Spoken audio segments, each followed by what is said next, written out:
आज हम सभी पुनः यहाँ पर विराजमान हैं और कुछ जानने के लिए, समझने के लिए यहाँ बैठे हुए हैं। कल बात चल रही थी गृहस्थ जीवन में रह करके जो है कैसे हम अपना कल्याण करें, कैसे हम अपना हित करें। तो कल हमने षट कर्तव्यों के बारे में जाना था। यदि हम अपने षट आवश्यक कर्तव्य का पालन करते हैं तभी हम सद्गृहस्थ हैं। क्या है? सद्गृहस्थ। और षट आवश्यक कौन से हैं पता है? कल मैंने बताए थे। योगेश बाबू बताओ, पता है? हाँ, षट कर्तव्य पता है। यहाँ रखो, स्वाध्याय किया करें। स्वाध्याय करने से हमारे जीवन में ज्ञान प्राप्त होता है और जब ज्ञान आता है तो अच्छे बुरे का हमें विवेक जागता है। फिर हम अपने जीवन में चारित्र आदि को, संयम को, अनुव्रतों को हम धारण करते हैं। तो कल बताया था षड आवश्यक देव पूजा। देव पूजा और देव भी कहते हैं 4 प्रकार के देव होते हैं। कितने प्रकार के? एक देवादिदेव, अनंत भगवान जिन्हें कहते हैं, केवली भगवान, तीर्थंकर भगवान, वो देवादिदेव हैं जो 18 दोषों से रहित होते हैं। क्या होते हैं? जो 18 दोषों से रहित होते हैं वो देवादिदेव हैं। जो वीतरागी हैं, सर्वज्ञ हैं, जो हितोपदेशी हैं, वो सच्चे देव होते हैं। दूसरे होते हैं देवगति के देव। क्या? देवगति के देव। ध्यान यहाँ लगाओ, कोई बात नहीं। देवादिदेव, देवगति के देव। कौन से देव? देवगति के देव। और देवगति के देव भी क्या होते हैं? 4 प्रकार के होते हैं। कितने प्रकार के होते हैं? 4 प्रकार के होते हैं। और वो 4 प्रकार के देव भवनवासी, व्यंतर, ज्योतिष और कल्पवासी, ये 4 प्रकार के देव होते हैं। भवनवासी जो भवनों में रहते हैं, व्यंतर जो अत्त तत्व जो है विचरण करते हैं, और जो ज्योतिष जो हमारे सूर्य चंद्रमा आदि जो हैं आकाश में रहते हैं, और कल्पवासी जो कल्पों में रहते हैं। 16 स्वर्गों में 12 कल्प हैं और वहाँ पर वो कल्पों में रहते हैं। तो ये 4 प्रकार के वो है देव। एक देवादिदेव, एक देवगति के देव, और तीसरे जो है कुदेव। तीसरे कौन है? कुदेव, जो इन 2 के अलावा, समझे ना, इन 2 के अलावा जो है वो कुदेव, जो मिथ्यात्व से सहित है। किससे सहित है? जो मिथ्यात्व से सहित है वो क्या है? कुदेव है। ठीक है ना। और चौथे जो है वो अदेव है। क्या है? चौथे जो है वो अदेव है। पेड़ में, पौधे में, कहीं किसी में भी हम मान लेते हैं, ये क्या है? वो अदेव। तो ऐसे देव पूजा पहला कर्तव्य है दूसरा गुरु पास्थी, जो हमारे निर्ग्रंथ गुरु हैं, जो सच्चे गुरु हैं। क्या है? सच्चे गुरु। और सच्चे गुरु का लक्षण बताया था, जो विषय आरंभ परिग्रह से रहित हैं, ज्ञान ध्यान तप में जो लीन है, वो सच्चे। और सच्चे गुरु कहते हैं कैसे होते हैं, तो वो अपने मेरी भावना में पढ़ते हैं ना। क्या पढ़ते हैं? विषयों की आशा नहीं जिनके, साम्य भाव धन पर के हित साधन में जो निष्दिन तत्पर रहते हैं। स्वार्थ त्याग की कठिन तपस्या बिना खेद जो करते हैं, ऐसे ज्ञानी साधु जगत के दुख समूह को हरते हैं। कितनी सुंदर बनते हैं। बोले कौन से साधु हमारे दुखों को दूर करते हैं? साधु तो बहुत हैं। मैं परसों सुनाया था, हर वृक्ष कल्प वृक्ष नहीं होता, हर पर्वत सुमेरु पर्वत नहीं होता है, और संत तो बहुत होते हैं बंधु, का हर संत गुरु विराट सागर नहीं होता, दिगंबर संत नहीं होता। तो बोले जो है गुरु, सच्चे गुरु कौन है? कौन हमारे दुखों को दूर कर सकते हैं? क्योंकि गुरु तो हर कोई लिख लेता है, हर कोई बन जाता है, लेकिन क्या वो सभी सच्चे हैं? जो विषयों की आशा नहीं है, जिनके लिए किसी प्रकार के विषयों की आशा नहीं है। और विषयों की आशा के लिए हमारे पंचेंद्रिय, 5 इंद्रिय होती हैं, और 5 इंद्रियों के जो है कितने विषय होते हैं? 27 विषय होते हैं। कितने होते हैं? 27 विषय होते हैं। स्पर्श के 8 विषय होते हैं, रसना के 5 होते हैं, गंध के 2 होते हैं, चक्षु के 5 होते हैं, और कर्ण के 7 होते हैं। ऐसी वह 7 पूरे, और एक मन का लगा देंगे तो 28 विषय। संत जन होते हैं जो विषय की आशा से अतीत होते हैं, क्योंकि जो विषय होते हैं वो विष के समान होते हैं। बोले विषय जो होता है, जो विष होता है, व्यक्ति के लिए एक भाव में ही तक कष्ट देता है। विष जो होता है व्यक्ति के लिए एक भाव में कष्ट देता है, विष पिया आपने मृत्यु हो जाएगी। लेकिन जो विषय है, वह विषय जो है व्यक्ति के लिए भाव भाव में भटकाते हैं। क्या करते हैं? विषय जो है भाव भाव में भटकाते हैं, दुर्गति में ले जाने वाले होते हैं। आप इतिहास उठाकर देखिए, अनेक अनेक ग्रंथों को, शास्त्रों को पढ़िए, और शास्त्रों में जो है क्या है, पूरा वर्णन है कि एक विषय में भी जो आसक्त हुआ उसके लिए दुर्गति का पात्र हुआ ना, उसे जो है अनेक प्रकार के कष्टों को भोगना पड़ा। क्या भोगना पड़ा? अनेक प्रकार के कष्टों को भोगना पड़ा। किसके कारण? विषय के कारण। किसके कारण? विषय। विषय जो है हमारी वासनाओं की ओर ले जाते हैं। क्या होते हैं? विषय जो है वह हमें वासनाओं की ओर ले जाते हैं, और जो वासना हमारी जो है संसार में भटकाती है। इसलिए हमें क्या करना है?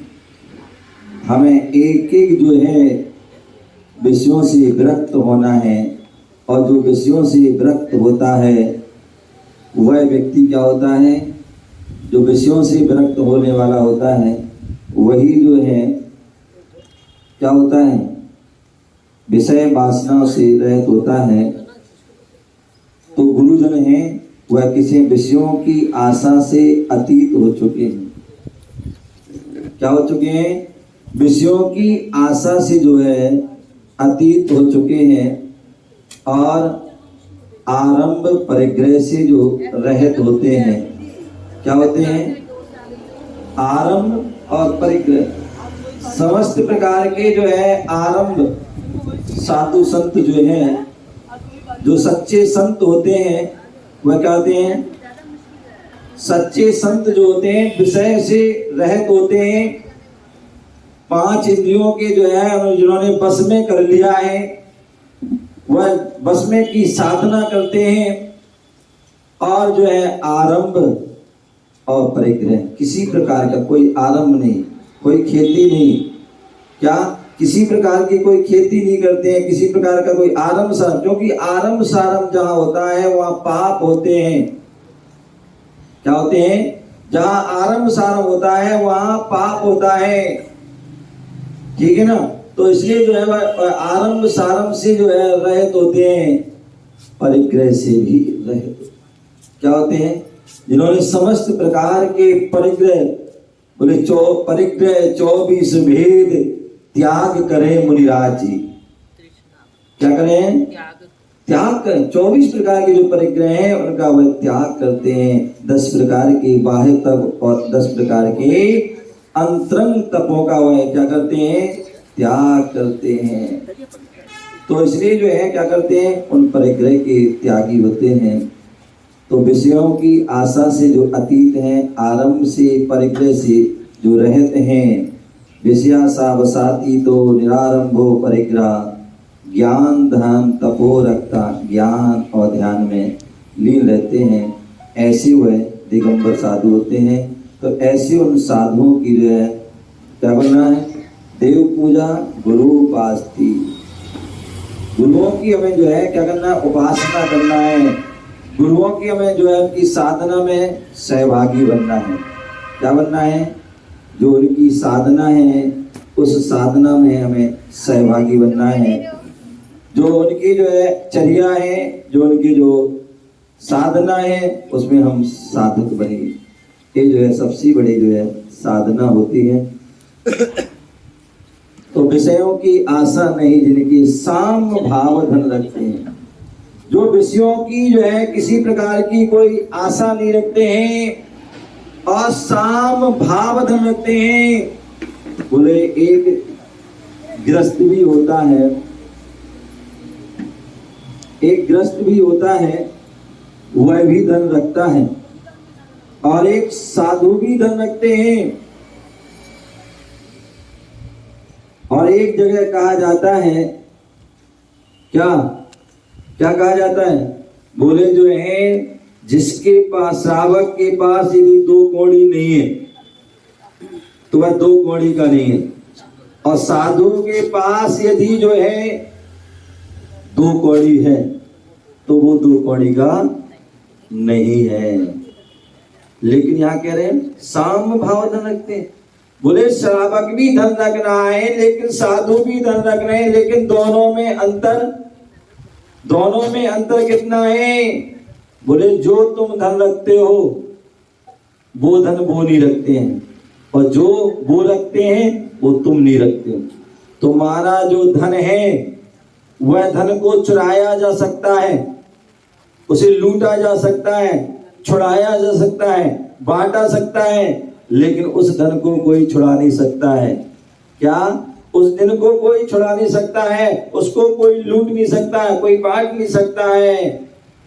ऐसा ध्यान रखिए, तुम्हारा जो धन है वह तो आपत्ति,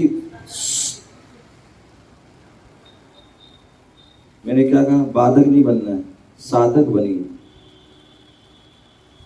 या तो कौन से, तो क्या बोल रहा था मैं?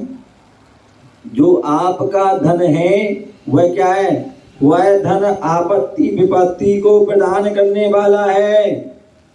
क्या है? आपत्ति विपत्ति को प्रदान करने वाला है। और साधु का जो धन है वह कैसा है? साधु का धन जो है वह आपत्ति विपत्ति को क्या करने वाला है? दूर करने वाला है। कौन सा है? तुम्हारा धन जो है आपत्ति विपत्ति को देने वाला है, और जो साधु का जो धन है वह आपत्ति और विपत्ति को दूर करने वाला। तुम्हारे धन से जो है क्या होगी? दुर्गति होगी। क्या होगी? तुम्हारे धन से दुर्गति होगी, लेकिन साधु के जो धन है उससे क्या होगी? सदगति की प्राप्ति होगी। क्या होगी? सद। जिन जिन लोगों ने समता को धारण किया, जिन जिन लोगों ने समता को धारण किया, समता रूपी धन को, साम भाव रूपी धन को, आप देखिए एक पारसनाथ भगवान, पारसनाथ भगवान जिन्होंने क्या किया? क्या किया? कौन सा धन रखा है? रुपया पैसा सोना चांदी आदि धन को नहीं, अपितु उन्होंने साम भाव रूपी धन को रखा। और तुम जो धन रखते हो ना, वो तुम इस भाव से दूसरे भाव नहीं ले जा सकते हैं, दूसरे भाव में ले जा नहीं सकते हो। लेकिन पारसनाथ भगवान एक भाव नहीं, 10 भावों तक जो है समता रूपी जो है धन को साथ में रखा उन्होंने, समता धन को उन्होंने धारण किया। और यही कारण है कि जो है क्या हुआ? वह भगवान भगवत पद को प्राप्त हुए, सिद्धत पद को प्राप्त हुए, क्योंकि उन्हें समता रूपी धन को उन्होंने धारण। तो साम भाव धन रखते हैं, ध्यान रखिए। उस साम भाव धन को जो है रक्षा करना, जैसे आप अपने धन की रक्षा करते हैं। बोले आए दुखम जाए दुखम रक्षणम च दुखड़म। नीतिकारों ने कहा जो सामान्य धन है उसको जब आता है तो दुख होता है, क्योंकि धन जो है सहजता से नहीं आता है, कितना कष्ट भोगना पड़ता है, कितने दुख भोगना पड़ते तब वह प्राप्त होता है। और जाए दुखम, जब जाता है तो दुख होता है। इतनी मेहनत से कमाया है और वो क्या हो रहा है? जा रहा है। तो व्यक्ति उसको क्या है? विचार कर, मतलब जो बचाने का प्रयास करता है, लेकिन आया है तो जो जाएगा। तो आते में दुख होता है, जाते में दुख होता है। और तीसरे रक्षा करना। कई बार आप देखिए ऐसे ऐसे लोग होते हैं, आ गया कोई डाकू आ गया तुम्हारे पास, कोई चोर लुटेरा आ गया और कनपट्टी पे चाकू रख दिया, कनपट्टी पे जो आपकी जो है पिस्तौल रख दी कि लाओ भाई चाबी, जितना भी वो निकाल दो। ऐसे भी जो धन के लोभी होते हैं, मोही होते हैं, बोले मैं चाबी नहीं दूंगा। क्या? मैं चाबी नहीं दूंगा, चाहे मैं मरी मर जाऊं। अरे मूर्खो, तुम्हें पता नहीं है मर जाओगे तो धन भी जाएगा और क्या जाएगा? वह प्राण भी चले जाएंगे। क्या हो जाएंगे? प्राण भी चले जाएंगे। इससे अच्छा भैया यदि प्राण बचे तो धन तो फिर आ जाएगा। क्या हो जाएगा? यदि प्राण बचे होंगे तो धन तो फिर आ जाएगा, लेकिन प्राण चले गए तो क्या होगा? दोनों ही चले जाएंगे। लेकिन जो अज्ञान लोग होते हैं बोले मैं चाबी नहीं दूंगा, भली प्राण चले। इसलिए आचार्य गुणभद्र स्वामी ने आत्मानुशासन ग्रंथ में बोले अन्य आचार्यों ने 10 प्राण कहे हैं। 5 इंद्रिय जो है, 3 जो है बल, श्वासोश्वास, आयु, ये 10 प्राण कहे। लेकिन गुणभद्र स्वामी ने क्या किए? बोले 11वां प्राण भी कहा। और 11वां प्राण क्या है? क्या है? 11वां प्राण जो है कह दिया धन। क्या है? धन को 11वां प्राण कह दिया। क्या कह दिया? बोले 11वां यदि प्राण है तो वो जो है धन है। तो इसलिए जो है क्या है, हमारे लिए जो है उस धन को प्राप्त करना है जो हमारा धन भवों भवों तक साथ रहे, अनंत काल तक। बोले आत्मा के अंदर जो यदि साम भाव है, समता भाव है, ऐसे धन को जो प्राप्त कर लेता है, और साधुजन साम भाव धन रखते हैं। और हमारे बड़े बड़े आचार्य, बड़े बड़े हमारे जो है भगवंत, उन्होंने भी जो है हर समय जब भी उन्होंने साधना की उस साधना में उन्होंने क्या किया, हर क्षण यही बोला है। क्या बोला है? अंचेमी पूजेमी बंदामी नमस्सामी दुख को अम्मको बोहिलाओ सोई गमनम समहमणम जिन गुण संपत्ति हो मध्यम। बोले आप भी दिन रात बोलते हो भगवान मुझे क्या मिल जाए? प्रेमलता जी बोल रही मेरी 9 करोड़ की लाख की खुलवा दे भगवान। 60 करोड़, हाँ 60 करोड़ की लाठी खुलवा दे हैं।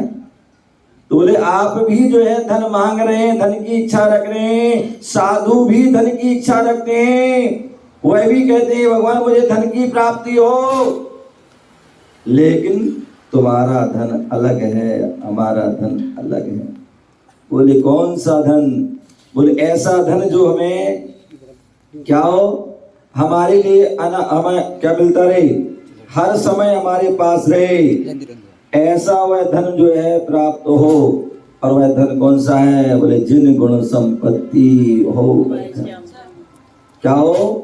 जिन गुण संपत्ति हो मजम, जो जिनेंद्र भगवान के गुण रूपी जो संपत्ति है वह मुझे क्या हो, प्राप्त हो। क्या हो? वह मुझे प्राप्त हो। और इसलिए हर समय वह बोलते हैं साम भाव धन रखते, निज पर के हित साधन। साधु क्या करते हैं? हर समय जो है निज और पर, सबसे पहले अपना स्वकल्याण। आचार्य भगवंत ने कहा है स्वात्म चिंता उत्तमा पर चिंता मध्यमा। पहले हमें अपनी चिंता करना है, पहले हमें अपना कल्याण करना है, पहले हमें अपना हित करना है, और उसके बाद समय मिलता है तो फिर हमें पर की चिंता करना है। तो इसलिए बोले निज, पहले निज का कल्याण, और उसके बाद, और ध्यान रखिए कल्याण व्यक्ति दूसरों का तभी कर सकता है जब पहले वह स्वयं अपना कल्याण करे। यदि अपना कल्याण नहीं करता है तो वह दूसरों का कल्याण वह नहीं कर पाता है। पहले हमें अपना हित करना है, और दूसरा जब हम स्वयं अपने हित में लगेंगे उसके बाद हम पर का हित कर पाएंगे, अन्यथा नहीं। तो इसलिए निज पर के हित साधन में, कौन सा साधन? आप लोग तो जितने भी साधन इकट्ठे करते हो, योगेश बाबू क्या करते हो? जितने भी साधन है जो इकट्ठे कर रहा है वो हित के नहीं है। आपको लग रहा है कि हित है, कपड़े पहन रहे हो तो हित सोचते हो अच्छा है, कोई का जो है ज्वेलर्स पहनता है तो अच्छा लगता है, हित है। ध्यान रखिए जितने भी आप जो कपड़े पहनते हो उनसे भी हमारा अहित होता है। आप देखिए महिलाएं लड़कियां आती हैं क्या करती हैं, अपने जो है फैशन वाले कपड़े पहनते हैं, वही उनके लिए क्या होते हैं, कष्टकारी हो जाते हैं। वही कष्टकारी हो जाते हैं, क्या हो जाते हैं? वही कष्टकारी हो जाते हैं। हम जो है सोना चांदी पहनते हैं, क्या बोले, कहते हैं ऐसा सोना चांदी नहीं पहनो जिससे हमारे नाक कान कटे हैं। आए दिन सुनते हैं विनोद जी, आए दिन सुनते हैं सोना पहन के चले गए, कान कट गए, कहीं जो है गले में जो है कट गया, छीन लिया। तो बोले ऐसा सोना नहीं पहनो जिससे नाक कान कटे। तो बोले बताइए, आप बताइए सोना आपके लिए कष्टकारी हुआ? कैसा हुआ? कष्टकारी हुआ। और भी मान कोई वस्तु खा रहे हैं आप और आप बहुत अच्छी लगती है, खाते जा रहे खाते जा रहे, क्या हुआ? वही जो है बीमारी का कारण बन गया, वही कष्ट का कारण बन जाता है। क्या हो जाता है? कष्ट का कारण बन जाता है। तो इसलिए बोले जो है ऐसी जो है वस्तु का प्रयोग करें हैं। तो बोले निज पर के हित साधन, जिससे हमारा हित हो उस साधन को हमें उपयोग करना है, उसको हमें संग्रह करना है, उसको इकट्ठा करना है, समझ गए ना। और जिससे हमारा अहित हो वो हमें इकट्ठा, उसको छोड़ देना, त्याग करना, ये समझदारी है। क्या है? जिससे हमारा अहित हो उस साधन को इकट्ठा नहीं करना है, उसको तो छोड़ देना, त्याग कर देना है। और जिससे हमारा हित हो, तो निज पर के हित साधन में जो निस्दिन तत्पर रहते हैं। निस्दिन हमेशा नहीं, हमने तो कल कर लिया था, या हम तो इस साल में तो एक बार करते हैं, एक बार उससे कर लिया, एक बार 10 दिन चले गए। अरे भैया, निज जो है पर के हित साधन निस्दिन, हमेशा, प्रतिक्षण, हरदम, हर क्षण क्या करना है। क्योंकि हम अहित का साधन तो हम क्या कर रहे हैं, नित्य दिन कर रहे हैं, प्रतिदिन, और हर क्षण करते हैं, अधिक से अधिक करते हो, और इसलिए हमारा अहित होता है। जिस दिन तुम हित के साधन में लग जाओगे, निस्दिन करोगे, उस दिन तुम्हारा हित प्रारंभ हो जाएगा। आनंद बाबू बोले थे पंडित जी हो चाहे कोई भी हो, जो निस्दिन जो है हित के साधन में लग जाएंगे। किसके? अभी तुम अहित के साधन लगेंगे। क्या ये धन क्या है? अहितकारी है। जिस दिन हित के कार्य, जो जिनगुण संपत्ति वाला जो है उसमें लग गए, उसी दिन तुम्हारा कल्याण हो जाएगा, उस दिन तुम्हारा हित हो जाएगा। फिर व्यक्ति को जो घर, कुटुंब, परिवार, उन्हें बेरस नजर आएंगे, नीरस नजर आएंगे, उनसे बैराग हो जाएगा। तो ऐसे जो निस्दिन तत्पर रहते हैं, उनको जो है लगाना नहीं पड़ता है कि भैया तुम ऐसा कर लो, तुम वैसा कर लो। फिर तो जिसको हित चाहिए वो तो फिर क्या करता है, वो तो अपने कल्याण, अपने हित में लग जाता है। क्योंकि जिसे लगाया जाता है ना, हो सकता है वो तो मजबूरी में करे, जबरदस्ती में करे, बेमन से करे, लेकिन जो लग जाएगा वो मन से करेगा। एक लगाना और एक लगना, एक छुड़ाना और एक छोड़ देना, दोनों में अंतर। यदि आपने जो है लग गए स्वेच्छा से, मन से, तो ध्यान रखना, तो क्रिया वही हो रही है। एक को लगा करके क्रिया करा रहे हैं और एक लग करके हो रही है, दोनों में अंतर है। एक में हो सकता आपको जो है कर्म का बंध हो जाए, क्योंकि हमने लगाया हो, तुम जबरदस्ती कर रहे हो, तो कर्म का बंध भी हो सकता है। लेकिन एक स्वयं लग गए हो, उससे निश्चित ही कर्म की जो है निर्जरा होगी। क्या होगी? उससे कर्म की निर्जरा जरूर होगी। एक छोड़ना और एक छुड़ाना। छुड़ाने में हो सकता आपका जो है मन हो, ना हो, बेमन हो, जबरदस्ती हो, मजबूरी हो, लेकिन एक छोड़ देना, छोड़ने में आनंद आता है, छुड़ाने। तो इसलिए जो है निज पर के हित साधन में जो निस्दिन तत्पर, ऐसे ज्ञानी स्वार्थ त्याग की कठिन तपस्या। कितनी सुंदर बात बोली। बोले स्वार्थ त्याग की। ध्यान रखना, दुनिया में स्वार्थी लोग ज्यादा हैं। अपने स्वार्थ सिद्ध हो तो वो कुछ भी करने को तैयार हैं, और जहां स्वार्थ सिद्ध ना हो तो कौन तुम कौन हम हैं? कौन तुम कौन हम नहीं जानते किसी को। लेकिन ध्यान रखना, साधु जो होते हैं, संत जो होते हैं, वो क्या होते हैं? बोले श्रावक की जो है पूरी दिनचर्या स्वार्थ में होती है। श्रावक की जो है, गृहस्थ की जो चर्या होती है, वह सब स्वार्थ में होती है। लेकिन जो साधु स्वार्थ त्याग की कठिन। बोले साधु जन जो है स्वार्थ का भी त्याग कर दिया है और स्वाद का भी त्याग कर दिया। और आज तो बहुत अच्छी चीजें ले रहे हैं, बहुत अच्छी है। बोले अच्छी है, नहीं ये नहीं, क्योंकि उन्हें राग नहीं है। बोले आप लोग जो है भोजन करते हो तो क्या करते हो? आप भोजन करते हो वो पेट भरने के लिए करते हो, हैं? आप जो जीते हैं वो किस लिए? खाने के लिए जी रहे हैं, और साधु जीने के लिए खाते हैं। बोले आप जो है पेट भरने के लिए जो है मतलब जो है स्वाद के लिए खा रहे हैं, साधु पेट भरने, और पेट भरने के लिए जो मिल जाता है वो ले लिया जाता है, उसमें किसी प्रकार अच्छा बुरा बस भक्ष होना चाहिए, इसका ज्ञान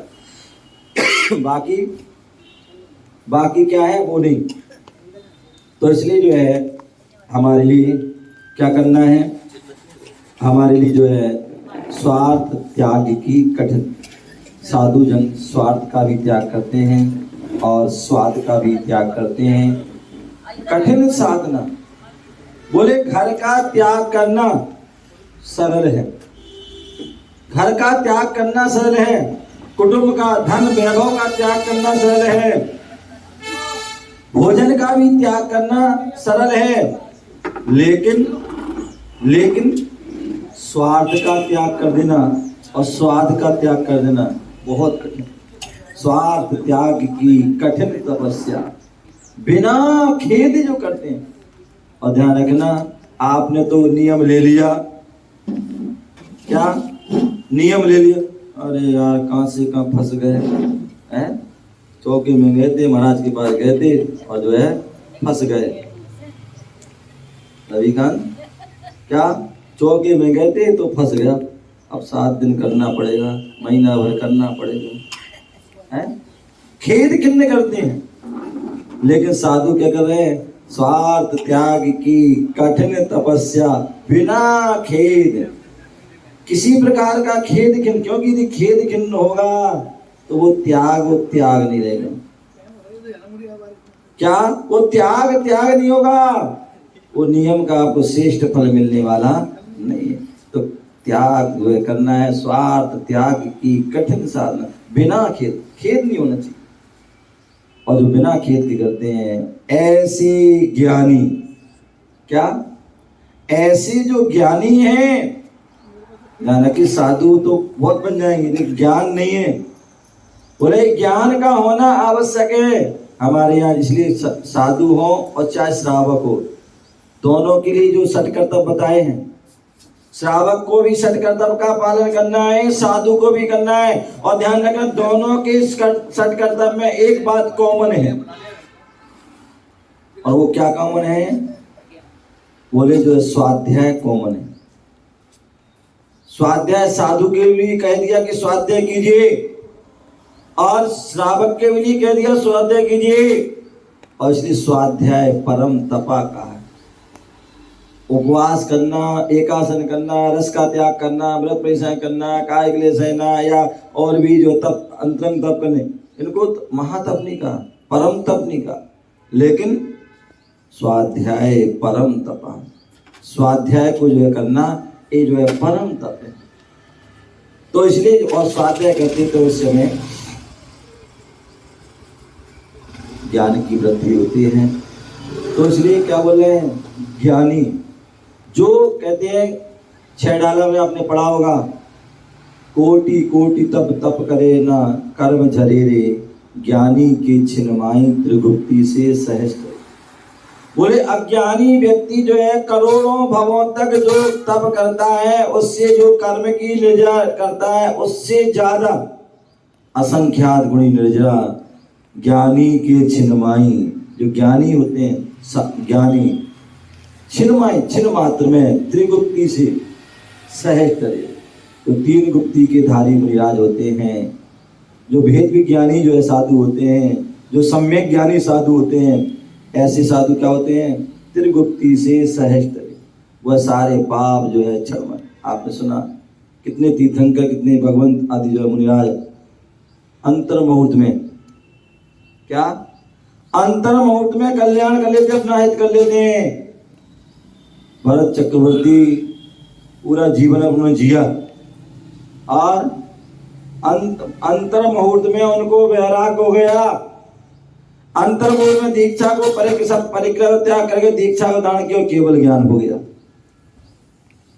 और कर्मों की निर्जरा कर ली, कर्मों को नष्ट कर दिया। ज्ञानी के छिन्मय, अज्ञानी व्यक्ति हजारों करोड़ों वर्षों तक, करोड़ों भवों में वह तप कर रहा है, लेकिन उससे वो कर्म की निर्जरा नहीं हो रही, जो छिन्न मात्र में ज्ञानी की होती। तो ऐसे ज्ञानी साधु जगत के दुख समूह को।